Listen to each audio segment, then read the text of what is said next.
দেখুন, আজ আমি টমেটো স্যুপ বানাচ্ছি। তার জন্য আমি এখানে 4টে এরকম পাকা পাকা টমেটো নিয়ে নিয়েছি।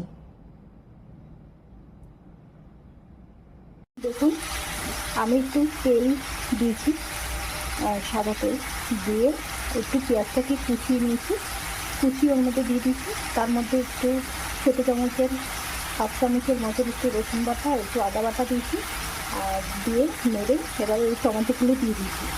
দিয়ে এবার টমেটোগুলো বেশ একদম নরম হয়ে আসবে, তখন এটাকে তুলে নিয়ে আমি মিক্সি করে নেবো।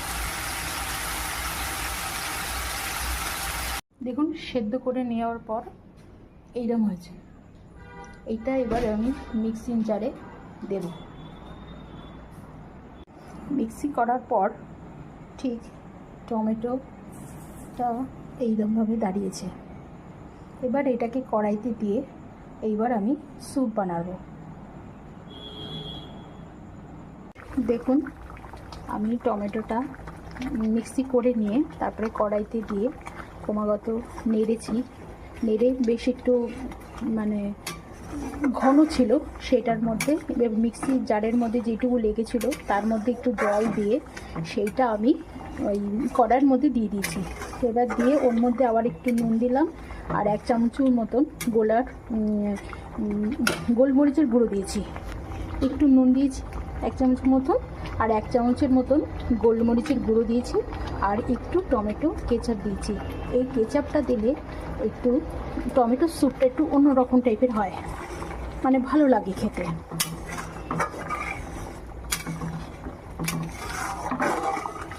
দেখুন, আমার রেডি হয়ে গেছে টমেটো স্যুপ।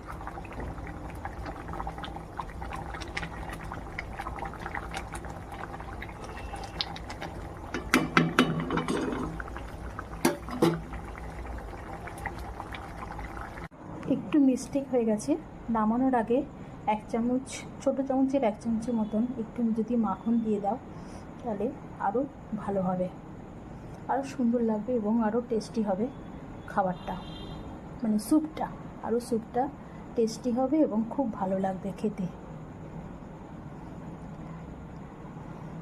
আমার এই টমেটো স্যুপটা যদি আপনাদের ভালো লেগে থাকে তাহলে আপনারা লাইক, কমেন্ট এবং শেয়ার করে দেবেন।